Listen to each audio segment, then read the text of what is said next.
Diz assim o texto, Marcos capítulo 1, do verso 21 em diante. Do verso 21 ao verso 28, Jesus em Cafarnaum. Eu leio, os irmãos ouçam a leitura. Diz assim: entraram em Cafarnaum, e logo no sábado, indo ele à sinagoga, ali ensinava. E maravilharam-se da sua doutrina, porque os ensinava como tendo autoridade, e não como os escribas. E estava na sinagoga deles um homem com um espírito imundo, o qual exclamou, dizendo: que temos contigo, Jesus Nazareno? Vieste destruir-nos? Bem sei quem és, o Santo de Deus.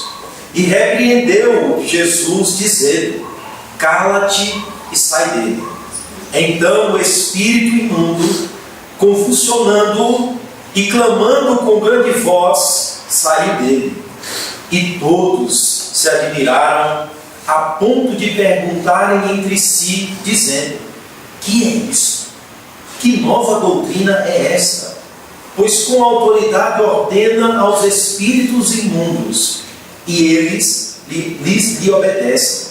E logo correu a sua fama por toda a província da Galiléia. Amém.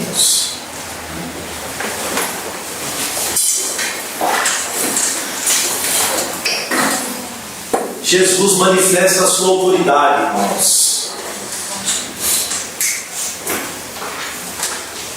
Jesus manifesta sua autoridade. Uma das melhores maneiras de se conhecer uma pessoa não é lendo sua biografia, não.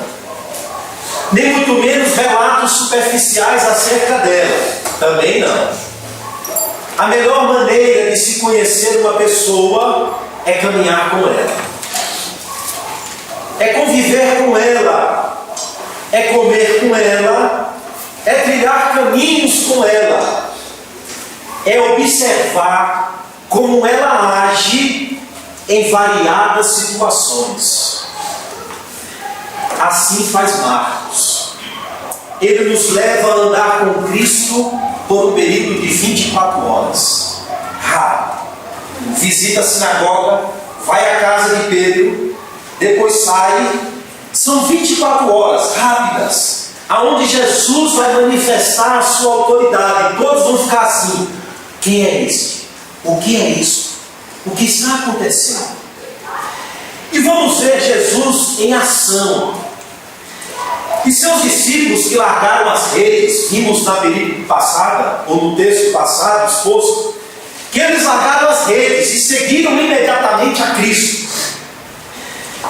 Mas o mais interessante, irmãos, da caminhada com Cristo no Evangelho, é que Cristo não nos fala tudo de uma vez acerca dele, ou não nos revela tudo de forma instantânea, rápida, mas à medida que vamos caminhando com ele, ele vai revelando a sua autoridade, seu poder, manifestando-se, e os seus discípulos, como que na tempestade do mar, ficam: quem é este?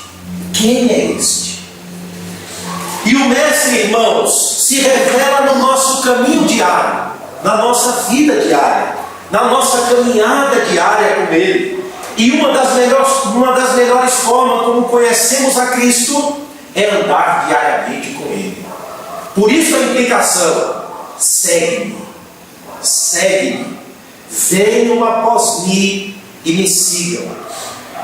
E Jesus aqui no texto de Marcos está nos chamando a andar com Ele, para conhecer a manifestação da sua autoridade.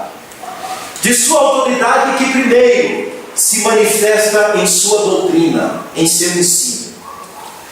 O Evangelho de Marcos, já disse aos irmãos, é caracterizado pela forma resumida, muito rápida. E Marcos narra fatos em volta do ministério de Cristo, sem pontuar detalhes como Lucas faz, como Mateus faz. ele expõe relances, e faz com que eu e você mergulhemos nessa história junto com Cristo para conhecer a manifestação da autoridade de Cristo e manifestação do seu caráter. Aqui não está sendo diferente. Após pregar a região da Galileia e andar à beira do mar da Galileia e chamar discípulos, a próxima narrativa de Marcos já se encontra Jesus em Cafarnaum. Marcos suprime a parte onde Jesus prega primeiro em Nazaré, e onde de lá é expulso pelos seus concidadãos. Então Jesus vai para Cafarnaum, e Marcos já parte logo para a parte de Cafarnaum. Jesus entra em Cafarnaum. Bem, irmãos, Cafarnaum era uma cidade, não melhor, uma aldeia de Naum. Veja o nome, Cafarnaum, ou Quefarnaum, ou seja, uma aldeia de Naum. Naum, aquela cidade onde ele ressuscita o filho da viúva, aquela mulher que foi chorosa enterrar o filho e se depara com Cristo no caminho. Jesus diz: larga, e o menino sai do esquife e levanta, e a mulher volta para casa com o menino. Jesus estava ali, naquela aldeia próxima àquela cidade. E Cafarnaum era uma cidade importante. Já disse aos irmãos que a economia do mundo da época, da região da Galileia, era a pesca. Pescava-se muito e saíam para vender suas pescas, ou trocar por outras mercadorias. E Cafarnaum tinha ali um centro de venda, onde pesca, e era uma cidade importante. Embora seja uma vila de Naum, possuía importância econômica, importância social. Mais tarde ficou conhecida como Cidade de Jesus. Por quê? Porque ali Cristo funda uma base missionária. Quando ele sai de Nazaré expulso, ele entra em Cafarnaum e funda ali um quartel-general, uma base missionária. E por fim, irmãos, Jesus, depois de ter pregado em Cafarnaum, depois de ter ensinado em Cafarnaum, depois de ter operado milagres em Cafarnaum, ele diz assim: ei, Cafarnaum, tu que te exaltas até os céus, serás abatidas até o inferno.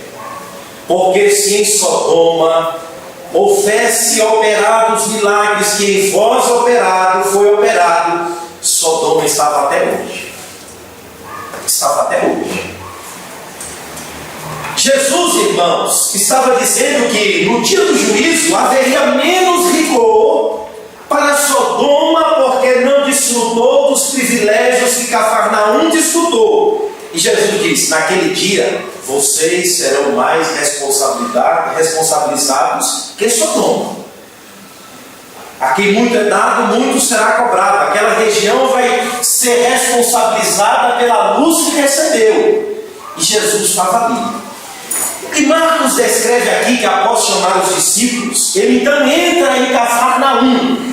Ele não relata o nome de quem está acompanhando Cristo, mas provavelmente está ali André, está ali Pedro, está ali João, está ali Tiago, que largaram as redes para segui-lo.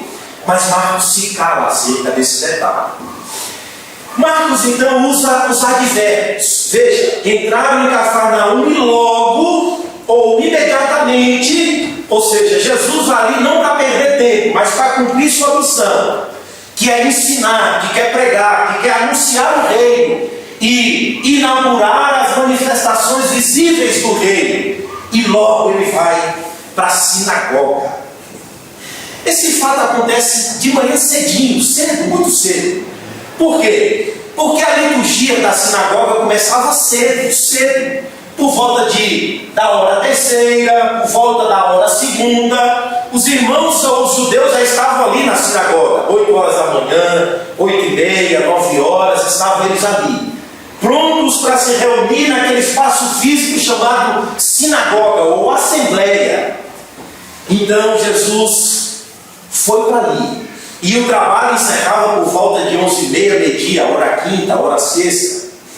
Os judeus, como é que eles viviam no Shabat? Eles se regiam pelo calendário solar. Então, o Shabat, o descanso, era vivido de um pôr do sol ao outro pôr do sol. Quando dava 18 horas na sexta-feira, os judeus fechavam as portas dos comércios. Iam para casa. E nas suas casas organizavam as suas vidas, que era chamado dia da preparação, ou a sexta-feira da preparação. Então o pai de família, o judeu, reunia a família e fazia a primeira refeição do Shabat, ou da preparação. Jantava com a família e ali preparava a família, lia um texto da Escritura, do Velho Testamento, preparava a família dormia, e no outro dia de manhã cedo, vamos para a sinagoga, que era o 7º dia de manhã, tudo organizado, os comércios com as portas fechadas, aqueles que eram judeus, evidentemente, iam para a sinagoga, viver o Shabat, ou o descanso, ou seja, eles arrumavam tudo à noite, para que pela manhã do 7º dia, eles estivessem ali, para ouvir a exposição da lei, da palavra de Deus, do Velho Testamento. Aí Jesus vai para ali, irmãos, para a sinagoga. O texto nos relata isso. Indo ele à sinagoga, ali ensinava. E vai como era de costume, porque estavam todos reunidos ali. E Jesus então vai para ali. Ó, não se esqueça, sinagoga é um lugar importante no Velho Testamento, no Novo Testamento. A sinagoga vai ser palco da manifestação do Evangelho pregado por Cristo. A sinagoga vai ser palco do Evangelho pregado por Paulo. Esse lugar vai ser um lugar importante do Novo Testamento. Ou seja, o Evangelho vai ressignificar este lugar, ou vai mostrar o porquê desse lugar existir. E Jesus vai para ali.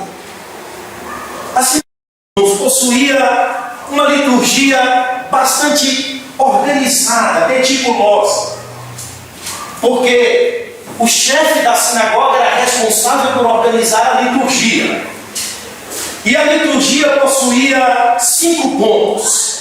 Começava com o Shema: ouve Israel, o Senhor nosso Deus é o único Senhor, e ali se faziam orações, a primeira oração.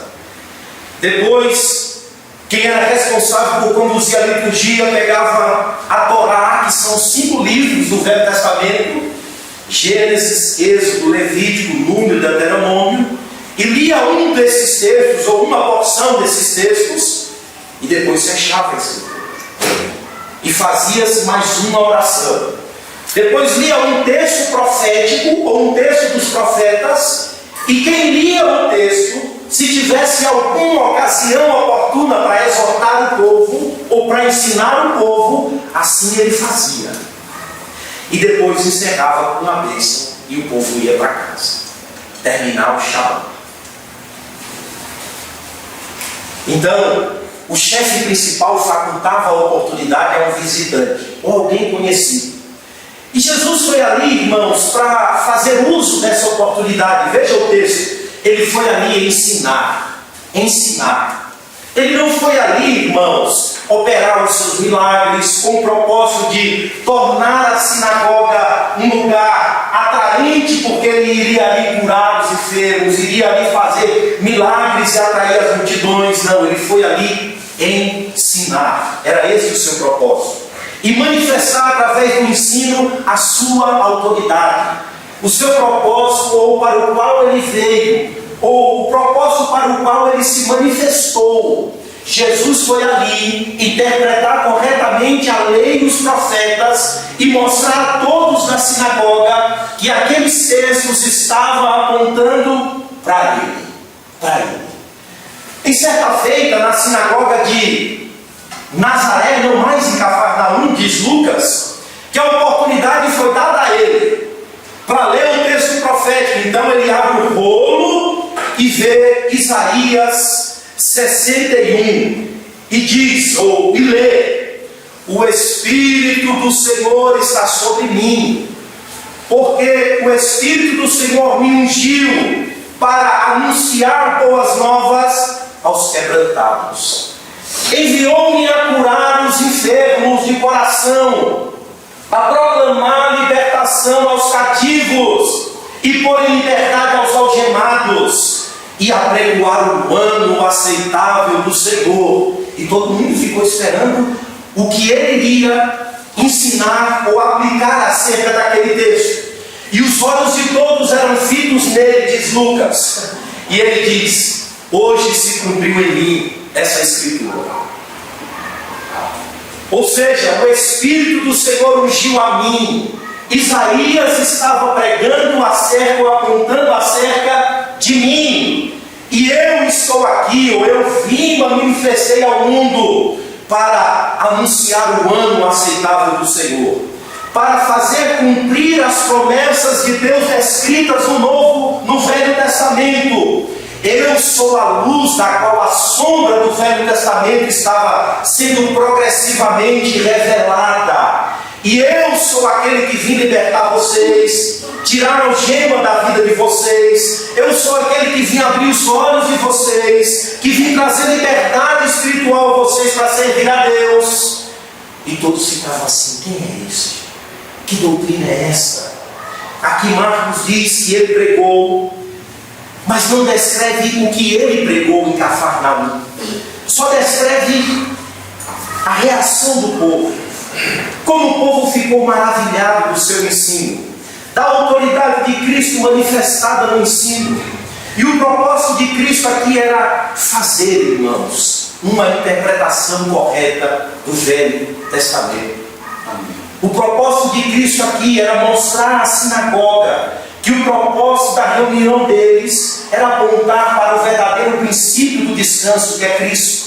E ele foi à sinagoga mostrar que ele é o Senhor do sábado manifestado entre eles. Ele é o Messias prometido no Velho Testamento e que veio ao mundo para trazer vida aos que estavam mortos, escravos do pecado. Agora isso nos diz muito mais. O que Cristo está mostrando nessa sinagoga é que os judeus não eram diferentes dos gentios, que os judeus não estavam em condições superior a dos gentios, mas tal como os gentios, eles estavam carentes de libertação, estavam carentes de ser ou de ter as algemas tiradas, eles estavam carentes de serem libertos da escravidão do pecado, independente de desfrutarem dos valores externos da religião. Eles precisavam se encontrar com Cristo. E Cristo estava manifestando a sua autoridade no ensino, ou seja, apontando aquele ensino da lei, dos profetas, para si mesmo, mostrando de que ele veio falar aos homens, ou trazer a revelação do Pai de forma nítida, de forma clara, de forma perfeita, para que os homens não só tenham ou percebam as suas necessidades espirituais ressaltadas e vistas, mas Cristo mostra que Ele é a fonte aonde todas as necessidades do povo seriam supridas. O véu, irmãos, que estava sobre eles, porque Paulo diz que toda vez que o Velho Testamento é lido, o véu de Moisés está sobre eles, porque eles não conseguem enxergar Cristo. Eles não conseguiam ver Cristo. A sinagoga era um ambiente de sábado após sábado, aquela tradição religiosa sendo mantida. E naquele dia, a sinagoga é mostrada a ela o objetivo para o qual ela foi fundada: apontar para Cristo, mostrar Cristo, revelar de que o Messias iria resgatar o seu povo, transformar o seu povo. E ele veio fazer a exegese correta da palavra de Deus e mostrar que ele é soberano sobre aquilo que está escrito ao longo da história, ou foi escrito ao longo da história. Ele é o profeta sobre os profetas, ele é o rei sobre os reis, e ele é o Senhor sobre os senhores. Foi isso que Cristo veio fazer: ensinar, revelar Cristo aos corações deles e manifestar a sua autoridade aos corações daqueles homens na sinagoga. E Jesus, irmãos, não só aponta as necessidades, conforme disse, mas aponta também a Ele como a fonte. E isso causou maravilha às pessoas.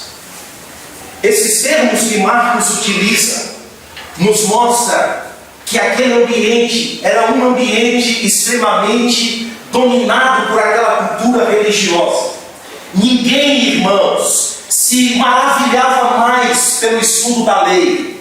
Ninguém se maravilhava mais em estudar os profetas. Por quê? Porque estudavam sábado após sábado e não conseguiam enxergar Cristo.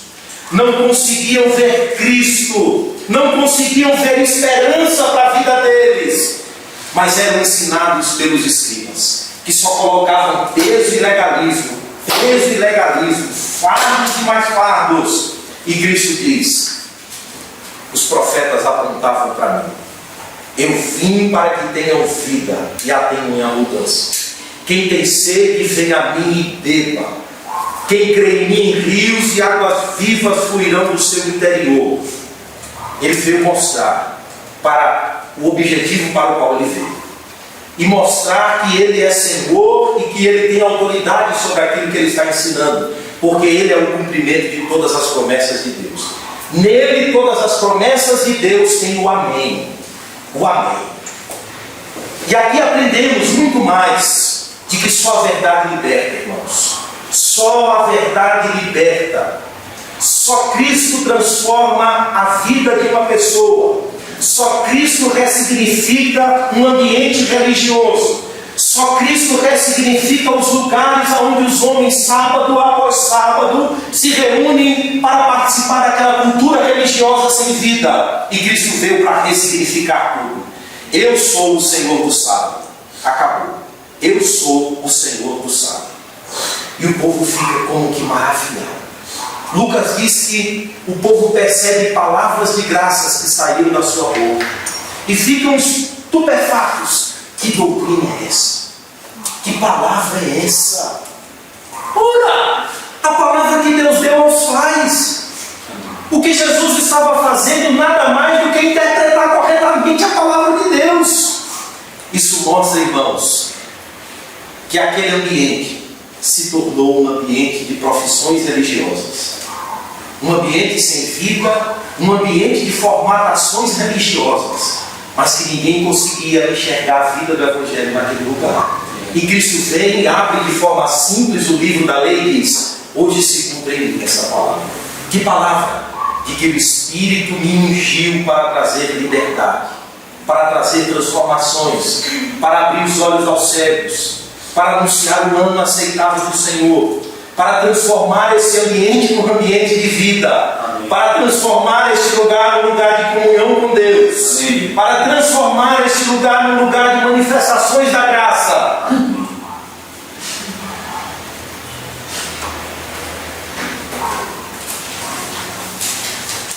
Jesus nos chama, irmãos, a caminhar com Ele e desfrutar da autoridade que Ele tem sobre o ensino. Amém.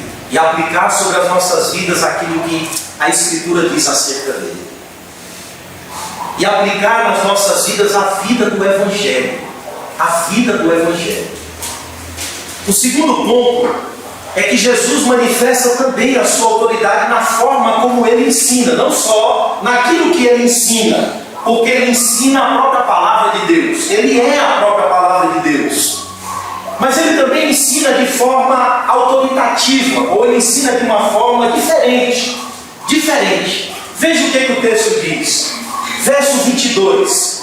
E maravilhavam-se da sua doutrina, porque os ensinava como tendo autoridade, e não como os escribas. Irmãos, Cristo transmitiu o seu ensino de uma forma bem verdadeira, bem autêntica. O texto quer nos dizer. O texto deixa bem claro, ele anunciou com autoridade e não como os escribas. Agora, para você entender como Cristo está ensinando, você precisa saber quem são os escribas. Quem são eles? Qual era a referência que o povo tinha acerca de mestre, de ensino, de vida com Deus? Qual era a referência do povo? Os escribas. Quem eram eles? Irmãos, o escriba remonta a tempos antigos. Os escribas eram pessoas com capacidade técnicas apuradas. Por quê? No mundo antigo, poucas pessoas possuíam a capacidade de ler. Poucas pessoas tinham acesso à boa educação, como hoje, né? Não é diferente hoje. E esses homens eram homens que tinham habilidades técnicas. Trabalhavam na administração pública dos reinos, redigindo contratos, documentos legais necessários à administração pública dos reinos, e era um conhecedor da lei. Agora sim, após o exílio, após Israel ficar 70 anos no cativeiro, quando eles retornam, o escriba já tem agregado a esse ofício algo a mais, ou algo mais. Ele vai ser, irmãos, depois do exílio, ele vai ser um copista, alguém versado no Velho Testamento e que vai traduzir o Velho Testamento, ou vai fazer cópias fiéis do Velho Testamento. Ele vai ser um guardião da interpretação da lei. Ele vai interpretar a lei corretamente. Ele vai mostrar para quem que a lei aponta. Em tese é isso. E ele se tornou então um doutor da lei. Um ministro do STF. Alguém versado, irmãos, nas leis judaicas, de extrema capacidade intelectual. E basicamente eles tinham então 3 funções: preservar a lei. Nós somos os guardiões da lei. Se não fosse nós, a lei de Deus tinha se perdido no tempo. Mas nós estamos aqui para guardar. Somos os guardiões da lei, os profissionais de interpretar a lei. Também somos responsáveis por instruir vocês, certo? Nós somos os mestres de vocês. Então nós vamos interpretar a lei e ensinar vocês. E o terceiro ponto, eles eram os doutores da lei, os juízes do sinédrio, aqueles que eram responsáveis por pegar um caso concreto e ir para a lei, estudar como aplicar a lei sobre aquele caso. Então eles estavam ali. Eram pessoas altamente formais na instrução da lei e, acima de tudo, técnica. Irmãos, eram tão meticulosos, eram tão frios na forma de expor a lei, se tornaram tão profissionais, irmãos, na lei, que Jesus, antes de ir à cruz, diz assim: ai de vós, escribas e fariseus, vocês são tão terríveis que fecham as portas do reino de Deus às pessoas, mas vocês não entram e não deixam o povo entrar, vocês ficam na porta. Vocês são tão terríveis que atam os fardos pesados e colocam sobre os ombros das pessoas e dizem: isso aqui é para vocês viver, mas vocês nem com o dedo querem mover. Vocês são vaidosos, se tornaram vaidosos, porque fazem questão de se arrodearem de alunos para que eles ficam chamando: mestre, como é que é isso, mestre? Vaidosos. Vocês gostam de fazer prosélitos, porque vocês gostam de que as pessoas se comportem tal como vocês, mas vocês não mostram a verdade às pessoas. Vocês estão preocupados de que elas abracem esse tradicionalismo caído de vocês, religioso de vocês. Algo formal, sem vida. Agora você imagina aquela exposição. Imagina aquela exposição sábado após sábado.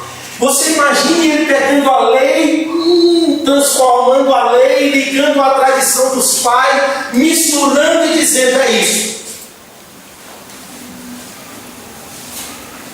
Eram meros profissionais da religião. Meros profissionais. Jesus diz: vocês estão pregando, ensinando, mas não estão preocupados em viver. Vocês se tornaram profissionais da lei. Só isso.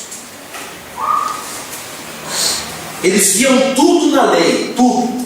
Formalismos após formalismo, regras após regra, peso após peso, legalismo após legalismo. O povo não conseguia respirar ao ponto de não enxergar Cristo mais. não vê mais nenhuma esperança ou produzir esperança no povo, só desesperança. Porque, irmãos, quem entra na sinagoga e ouve o escriba ensinar, entra sai pior do que entrou. Eu disse, rapaz, como é que eu vou viver isso? Como é que eu vou carregar esse fardo? Eu já entrei com um pesado. Ele botou 10 quilos a mais, como é que eu vou sair carregando esse fardo? E se tornou tão pesado que Jesus diz, ei, troca pelo meu, o meu é mais leve. Mas não eram todos assim. Percebemos que ao longo da história eles foram se tornando os profissionais formais. Homens que estavam preocupados com a aparência religiosa, ao longo da história foram se transformando nisso. Porque Esdras, no livro que carrega o seu próprio nome, no capítulo 7, verso 10, ele diz, ou melhor, propôs Esdras no seu coração, ou seja, era uma decisão do coração dele, buscar a lei do Senhor, cumprir a lei do Senhor, era o segundo objetivo de Esdras. Sabe para quê? Para depois ensinar. Para depois ensinar. É assim, irmãos, eu abro um parênteses. Quando diminui, percebam, a piedade, a devoção, o amor, a reverência, nos tornamos profissionais da religião. Nos tornamos profissionais da religião. Jesus colocou o dedo na ferida deles e disse, vocês se apropriam dos pontos mais difíceis da lei, mas rejeitam o amor, a misericórdia, a justiça da lei. Deveis fazer aquilo e não desprezar isso. Ensinavam até coisas verdadeiras sobre Deus, mas com o coração distante do próprio Deus. Sem calor, sem vida, sem Cristo, sem nada. Mas Marcos mostra que Cristo veio para ser um divisor das águas e mostrar ou colocar em xeque aquela referência que o povo tinha. E o povo volta à referência e diz, ele não ensina como os escribas. É diferente. Seu ensino era como tendo autoridade, não como os escribas. Sabe qual era o prestígio de um escriba, irmãos? Era assim, era ensinar a tradição dos anciãos ou dos pais e citar o tempo todo o seu mestre, conforme diz o meu mestre Gamaliel, conforme diz o meu mestre Léo. Essa era a condição do escriba. O prestígio dele era citar ponto após ponto o seu mestre, mas jamais dizer a partir de si mesmo, ou definir, ou se posicionar. Ele sempre ficava em cima do muro, citando os anciãos, citando os pais, citando a tradição. Sabe quando é que o escriba dizia, você saiu da retidão? É quando um escriba rompia com essa relação professor-aluno. Quando ele rompia essa relação professor-aluno, essa genealogia do ensino, porque fulano gerou ciclano, porque fulano formou Beltrano, porque o escriba tal diz, o mestre tal diz. O escriba diz que esse mestre saiu do rumo ou está fora da retidão. Mas vem Jesus e cita não os pais, mas cita o Pai. Vem Jesus e diz, tudo que eu aprendi de meu Pai, eu estou ensinando a vocês. Amém. Eu não estou ensinando nada além daquilo que eu vi no Pai, ou que eu aprendi do Pai. Quem estava referenciando o ministério de Cristo foi aquela mesma voz, ou aquele que ecoou a mesma voz, à beira do Rio Jordão. Este é o meu filho amado em quem me comprazo, ou em quem tenho prazer. E Cristo assume essa postura totalmente oposta. Jesus vem e rompe com essa tradição. Essa tradição que dizia assim, ó, você pode desonrar o seu pai. Sabe em que ocasião? Quando a oferta que era destinada a ajudar papai e mamãe, você chega para ele e diz, eu dei no tempo, eu dei como oferta. Então você se escusava de honrar papai e mamãe. E Jesus diz: vocês estão rejeitando a palavra de Deus por causa da vossa tradição. Porque a palavra de Deus diz: honra teu pai e tua mãe. E eles estavam ali prontos para desonrar papai e mamãe, mas para obedecer à tradição dos pais. E Jesus disse: vocês trocaram a palavra de Deus pela tradição dos homens. E eles ficavam assim: mas quem te deu tal autoridade, Jesus? Quem te deu tal autoridade, Jesus? E Jesus vai mostrar que o judaísmo tinha deformado tanto, mas deformou tanto a vontade original de Deus, que a tradição se tornou um legalismo tão pesado, tão formal, tão sem vida, que a tradição fica acima das Escrituras. Mas Jesus veio de novo colocar a palavra de Deus no centro da sinagoga. Amém. Cristo veio mostrar que Ele é o centro da sinagoga. Ele é a essência do Shabbat, do descanso. Ele é a essência da vida cristã, de que sem Cristo tudo mais vira legalismo, fardo e pesado. Ele veio para mostrar, irmãos, e mostrar com autoridade, de que tudo que Ele veio transmitir a nós é a verdadeira vontade do Pai.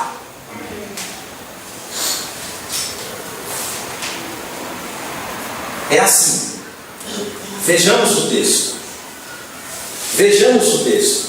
E estava ali aquele povo, e se maravilharam da sua doutrina, porque ensinava como tendo autoridade. O termo aqui é alguém que fala como superior, e não como os escribas, que se referenciavam nessa genealogia do ensino.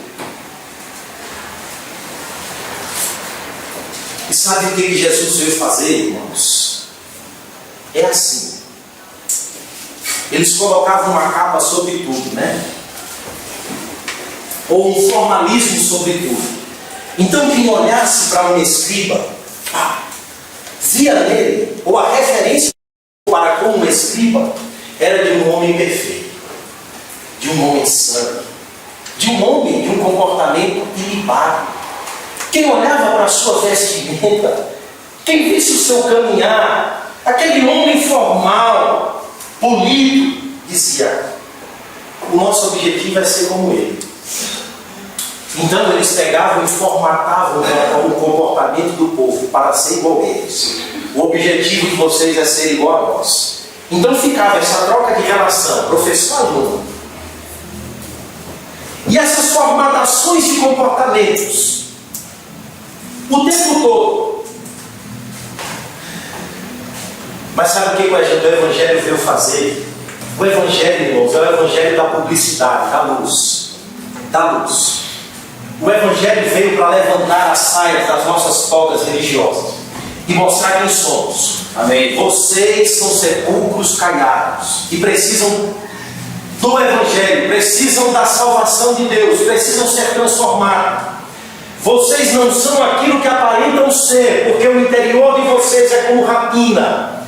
O Evangelho veio mostrar e apontar a luz para a sujeira humana, para a depravação humana, e mostrar aos homens a necessidade de vida que eles têm, porque eles estão carentes da glória de Deus. Jesus não veio formatar comportamentos religiosos, mas deixar cicatrizes incuráveis na consciência humana, e mostrar a nós que precisamos examinar a nós mesmos e ver as nossas condições perante Deus.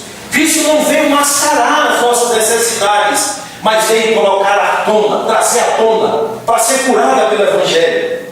Uma certa feita estava um jovem, um homem da mão mirrada na sinagoga, escondido no canto, e Jesus diz a ele: vem para o meio. Vem para o meio, rapaz. E Jesus então cura aquele homem à frente de todos. De todos. Jesus, irmãos, veio ensinar de uma forma autoritária, ou com autoridade, sobre aquilo que ele estava ensinando. Sabe por quê? Porque ele pode dizer: eu, porém, vos digo. Amém. Ouvistes que foi dito aos pais: eu, porém, vos digo. Ouvistes o que foi dito, eu, porém, vos digo. Ele veio mostrar que a lei apontava para ele.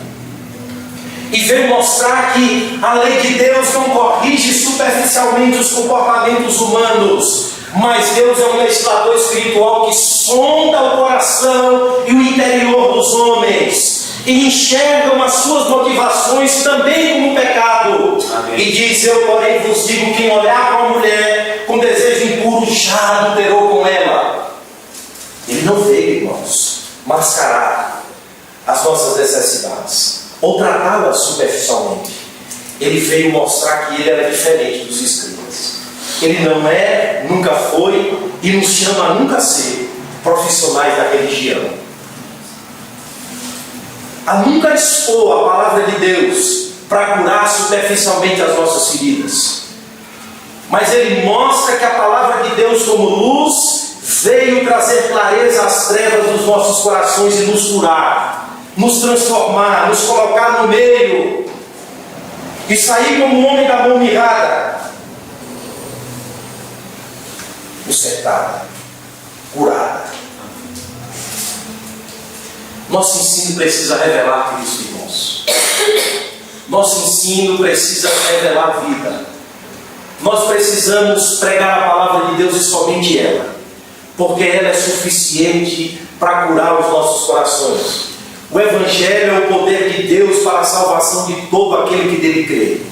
Não precisamos acrescentar mais nada a essa palavra, que é o próprio Cristo revelado, o próprio Cristo encarnado, porque essa palavra fala as necessidades mais profundas dos nossos corações. Ela fala as necessidades íntimas do nosso ser, e é justamente Deus quer transformar as nossas vidas no profundo, na substância, na essência do nosso ser, e não formatar os nossos comportamentos. Amém. Não só trocar de roupa, não só frequentar um ambiente religioso formal. Deus quer que a vida do Evangelho esteja em nós. Deus quer que a autoridade de Cristo esteja sobre nós, que a vida de Cristo seja a nossa vida, que Cristo seja o cabeça da nossa caminhada, da nossa vida, do nosso Evangelho, da nossa pregação, do nosso culto, da nossa liturgia. Cristo quer ser ou deve ser a essência de tudo isso, para que os nossos encontros não sejam meros encontros formais como os da sinagoga.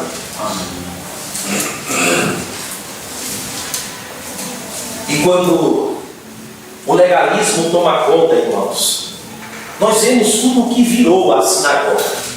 Você não podia matar, mas podia odiar. Você não podia adulterar, mas podia cobiçar. E Cristo veio dizer: não pode nada disso. Está tudo errado. Está tudo errado. E o povo fica maravilhado. São verdades que chegam aos corações. Isso produz maravilhas.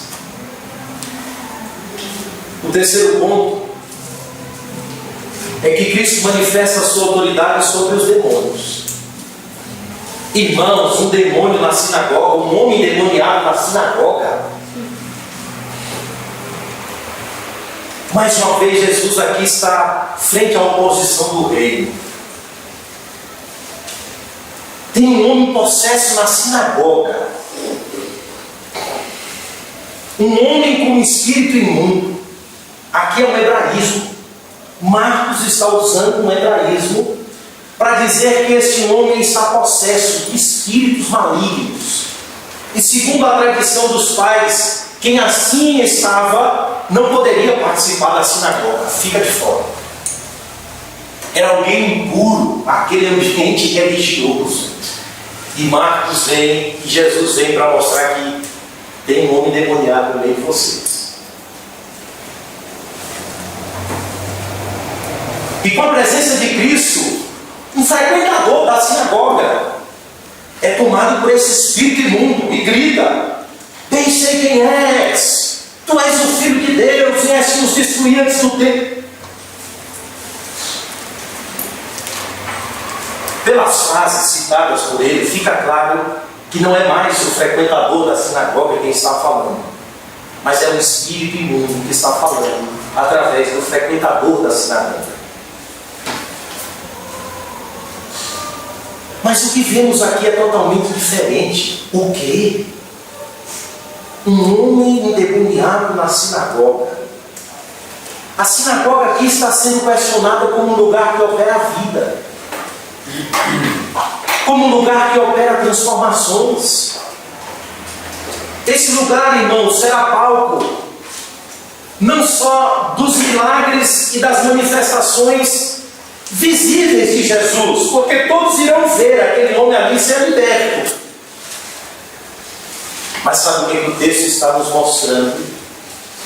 Que esse ambiente está escondendo as mais profundas necessidades humanas. Aquele formalismo religioso estava escondendo necessidades humanas profundas. Profundas.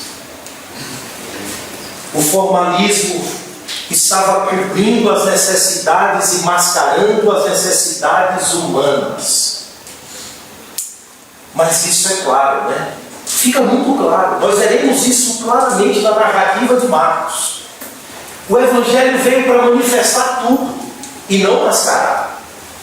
E esse lugar, a sinagoga, passa a ser, veja, no texto da corrigida diz, sinagoga deles.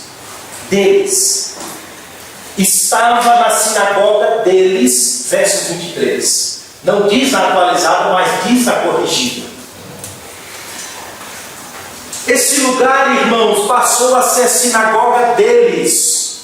Deles quem? Dos escribas, dos religiosos, dos formais. E não um lugar para suprir as necessidades do povo, mas se tornou um lugar dele. Um ambiente que ao longo do tempo perdeu sua função. Passou a ser um lugar de opressão, e um lugar deles. É o que o texto está mostrando. Assim foi com o templo também. O templo passou a ser lugar de comércio e deixou de ser lugar de oração para todos os povos. E Jesus vai lá e vira a mesa, dá chicote e diz: a casa do meu pai será chamada casa de oração para todos os povos. E vocês as têm feito casa de comércio, casa de venda. A história não mente, irmãos. Aonde não há corações transformados pela graça, aonde a verdade não é pregada, aonde os corações não são iluminados pelo Evangelho, a sinagoga passa a ser sinagoga dos homens. A sinagoga de Deus passa a ser sinagoga de Satanás. A festa do amor passa a ser festa do ódio. A mesa da reunião, a mesa da comunhão passa a ser mesa dos partidos, das divisões, das querelas, das brigas, das fofocas, das intrigas. Olha, e o texto mostra que o diabo não respeita nada disso. Nada disso. O inimigo, como diz Paulo, nós não desprezamos os seus ardis. Está ali, calado, atuando nos bastidores. E só se manifestou publicamente porque Cristo apareceu. E quando eles viram Cristo, eles explodem, começam a gritar: Tu és o Filho de Deus. Mas do contrário, ele estava ali atuando, sábado após sábado, sábado após sábado, sábado após sábado. É assim. A igreja de Cristo passa a ser a igreja dos homens. Os homens que fundam as igrejas pela graça de Deus, ao longo da história, começam a dizer que aquela igreja é dele. Isso acontece ao longo da história, quando os corações dos homens são invadidos pela vaidade, pela corrupção humana, quando o Evangelho deixa de ser pregado, tudo isso brota, tudo isso nasce. E o verso 23 diz que estava lá na sinagoga, não era lá fora, era lá na sinagoga. E ele exclamou dizendo: que temos contigo, Jesus Nazareno, vieste destruir-nos. Bem sei quem és, o Santo de Deus. Jesus manda calar imediatamente. Por quê? Porque o propósito deles era tirar Cristo do foco. Cristo estava indo para a cruz. Aquelas manifestações ali era uma das partes do seu ministério, mas o ministério de Cristo se culminaria na cruz como servo sofredor. E o propósito deles era encher a cabeça de Cristo. Olha, Jesus, isso é importante, isso é o Filho de Deus. Jesus, tu és o Santo de Deus. Eu sei que tu tens o propósito de vir nos destruir, dar cabo do mal, do reino das trevas. Jesus manda calar, porque o propósito dele não era que os demônios anunciassem a sua condição ou a sua filiação, para não desviar os olhos do povo para o seu foco, que era a cruz. Por isso, quando Pedro diz assim: não, Senhor, tu não vais à cruz, tem dó de ti mesmo, Senhor, o que é isso? Jesus diz: vá atrás de mim, Satanás, porque só compreende as coisas dos homens e não conhece os propósitos de Deus. E Jesus aqui também mostra no verso 25 que ele é rápido. Cala-te e sai dele. Ou seja, Jesus não utiliza aquele drama humano para expor ou fazer publicidade do Evangelho, irmãos. O Evangelho não precisa disso. Ele prontamente reconhece o drama humano e diz: cala-te, sai dele. Então o espírito imundo, convulsionando e clamando com grande voz, saiu dele. E o verso 27 diz que todos se admiraram ali a ponto de perguntar entre si, dizendo: que é isso? Que nova doutrina é esta? Pois com autoridade ordena aos espíritos imundos e eles desobedecem. E logo correu a sua fama por toda a província da Galileia. Cristo não utiliza o drama humano para publicar ou para fazer estrondos acerca do Evangelho. Ele reconhece uma necessidade humana naquela pessoa, de ela ser liberta, e tem autoridade e poder para isso. Diz: cala-te, sai deles, e pronto. Aquela pessoa volta a respirar a sensatez de uma alma que se encontrou com Cristo, de uma vida que foi liberta pelo poder de Cristo. E o demônio, então, o texto diz, convulsionando e clamando com grande voz: sai dele. E todos ali ficam admirados. Admirados porque vê não só uma doutrina que é pregada e ensinada com autoridade, mas vê a aplicação dessa doutrina e dessa verdade na vida ou nas necessidades humanas das pessoas. O Evangelho é isso, irmãos. É o poder de Deus que transforma as necessidades mais profundas humanas. É Deus em Cristo resgatando o homem do mundo de perdição, das trevas, do pecado, das suas consequências mais terríveis. E Paulo diz que ele nos transportou do reino das trevas para o reino do Filho do seu amor. Assim como no deserto, tendo autoridade, ele aqui está mostrando que ele veio para desbancar o valente. E amarrando o valente, ele faz com que o seu poder exercido sobre aqueles que pertencem a Deus seja desfeito, seja mudado. O rumo dessas pessoas agora seja direcionadas pela luz e não mais pelas trevas, que silenciosamente estava agindo na vida daquelas pessoas, naquela sinagoga, naquele ambiente que perdeu o significado, porque ali não tinha vida, não tinha verdade, não tinha Evangelho, não se via Cristo, não se via nada, porque a sinagoga passou a ser sinagoga deles. E os demônios não respeitam, eles não reverenciam formações profissionais, tradições familiares. Ele submete somente à autoridade de Cristo. Amém. Só a autoridade de Cristo. Amém. E Cristo nos chama a caminhar com Ele, desfrutar da sua autoridade sobre o mal, sobre as trevas, sobre suas influências, sobre os seus ardis, e vencer pelo poder de Deus.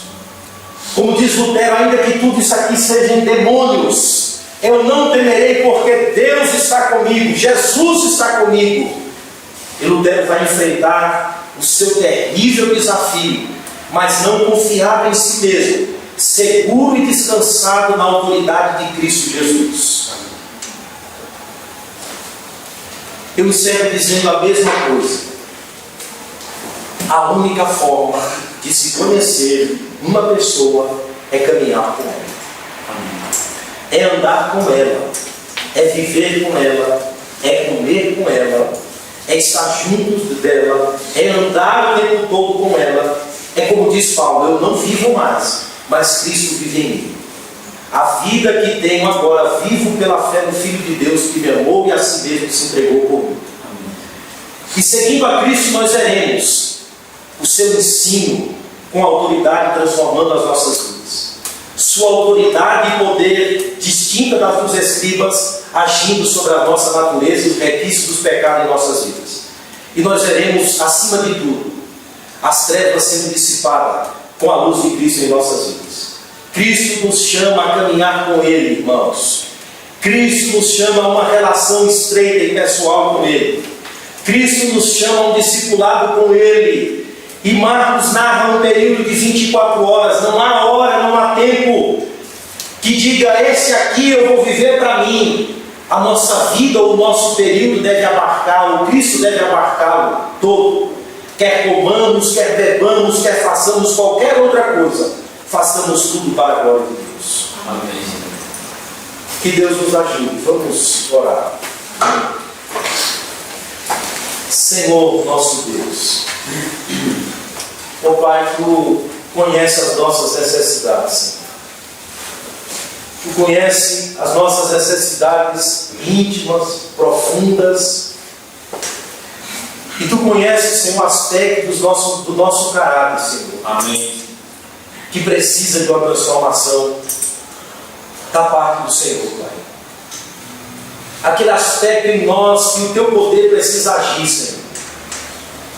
Para arrancar de nós, para nos transformar, para nos libertar, Senhor, e nos formar ou levar-nos à transformação conforme a Tua imagem e semelhança, Senhor. E o Senhor faz isso pela Tua palavra. Amém.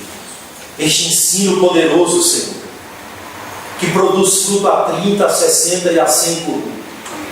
Porque este ensino, Senhor, testifica do Senhor mesmo. Tu és, ó Deus, o Logos revelado, a palavra revelada, Senhor. Amém. E as Escrituras testificam de Ti, Senhor. Que o Senhor abra os nossos olhos espirituais. Que o Senhor abra, ó Deus, o nosso entendimento, ilumine, Senhor, para que vejamos Cristo, Pai, na instrução da Tua palavra. É verdade. Para que a vida de Cristo seja comunicada em nós pelo Teu Espírito, Senhor, através da Tua palavra.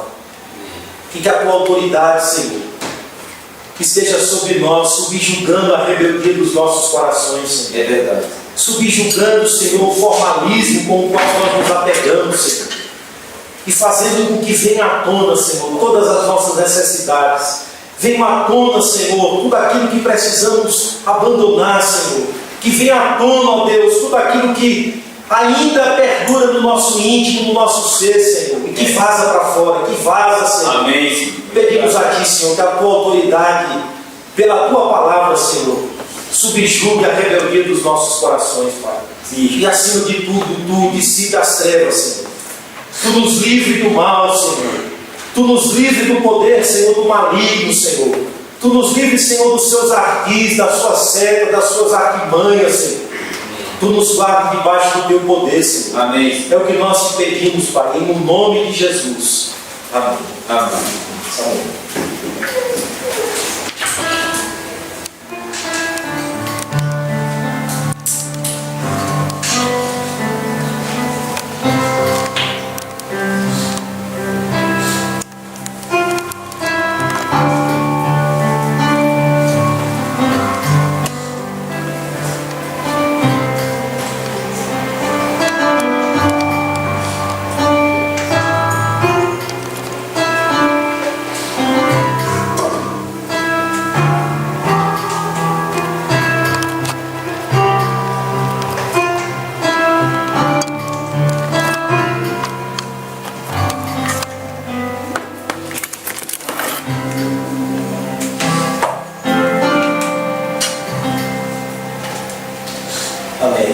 Amém.